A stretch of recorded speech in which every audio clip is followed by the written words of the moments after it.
living life, every day, late at night, not okay. All I want, and I pray, all I need are some... Showbiz Kachika TV. Hello mga kachika! Noong nakaraang linggo nga ay lumipad sa Paris, France si Heart Evangelista para nga sa Paris Fashion Week.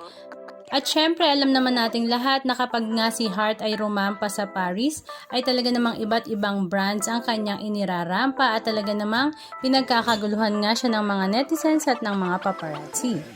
At hindi nga lang basta-basta brands ang mga ito dahil ito nga ay ang mga high-end brands na nagtitiwala nga kay Heart Evangelista.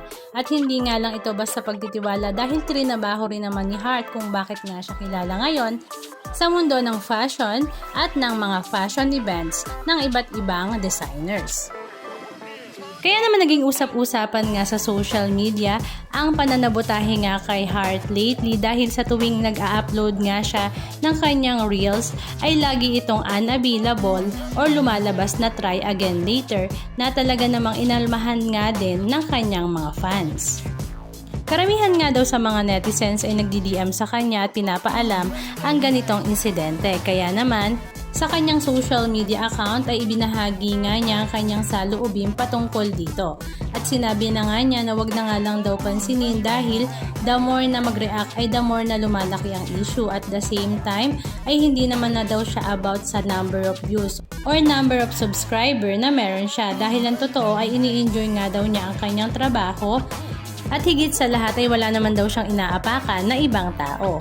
Kaya naman daw i-consider na nga lang natin na ang kanyang social media account ay isang secret society kaya hindi na nga daw kailangang ipaalam ng algorithm sa kanyang mga subscriber ang kanyang mga updates. Halika at panoorin natin. Because I have an announcement to make. Nakakatakot yung announcement.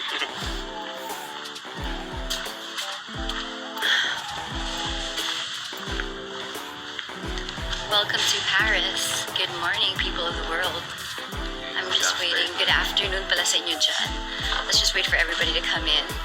So yes, I've been getting a lot of direct messages about my last reel, Kenzo. It was a great video. I truly enjoyed it. But unfortunately, there are a group of people again sabotaging my Instagram and a lot of my fans are angry. Can I just say don't be angry anymore? Just don't even bother. If you love me, come visit my account. If you're curious, naturally, you will come visit my account. I used to cry about these things, but I don't anymore.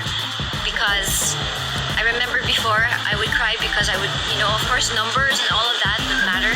But it doesn't matter anymore. A few months ago, I had a major awakening in my life that, honestly, it doesn't matter anymore. So, maliligaw ba ako? So, let's just be happy and not get angry if, of course I understand, wait lang, I'm crossing the street, baka masagasaan. Of course I understand if you guys are angry, that people are collectively doing like a report or whatever on my fashion reels. I get it, I used to be so frustrated as well, but don't, because before, my realization, before, I would do it for the numbers, I do it because I wanted, syempre, it was fulfilling. But now I don't. I don't even care if nobody watches. And I'm talking to my fans because my fans should know my heart. That I just truly love what I do.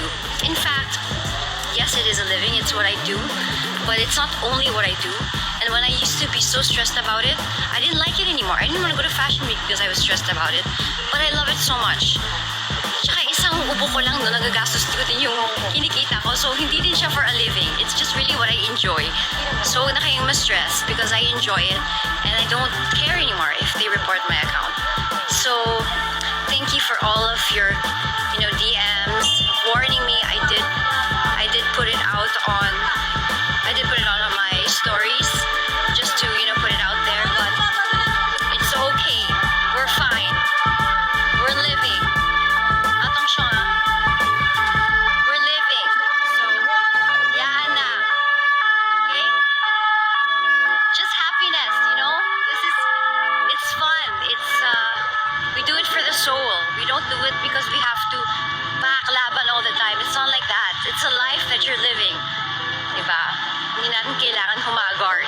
So, yes. So instead of it being like a negative thing, just, thank you for advising me, but don't worry, I know it already. I knew it. I mean, my last video did well for Prada. We had like a good 3 million views. That's pretty cool. And then automatically, when it's a fashion reel, my account is reported. It's fine, okay? So just I'm just grateful that I'm here. I'm just grateful that I technically don't really need to do it for numbers or for anything. I do it because I love it. Attention! Merci. So, Degma, enjoy! So for those of you who love me, FYI, you will not be seeing me in your algorithm. So let's just pretend that we are a secret society that loves each other, that you have to find me on Instagram. Isn't that even more appealing, more elusive, right? So that's it. Enjoy. We have, Fashion Week has just started, and we have a lot more days here. So let's not be stressed. So again, to the Secret Society of Heart Evangelista, you know where to find me. Dead man na, hayaan na natin sila. Hindi natin to kabahayan showcase. Diba? Enjoy na lang natin. We gotta live. We gotta do a few things, and then we're gonna shop, but we're not gonna drop. Okay? Alright. Thank you so much, though, for messaging me. I've been getting all your messages overnight. Thank you so much. I love you guys so much. I'll see you to the Secret Society of Heart Evangelista. I'll see you very soon. Okay, bye.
Anong masasabi nyo mga kachika? Just comment down below.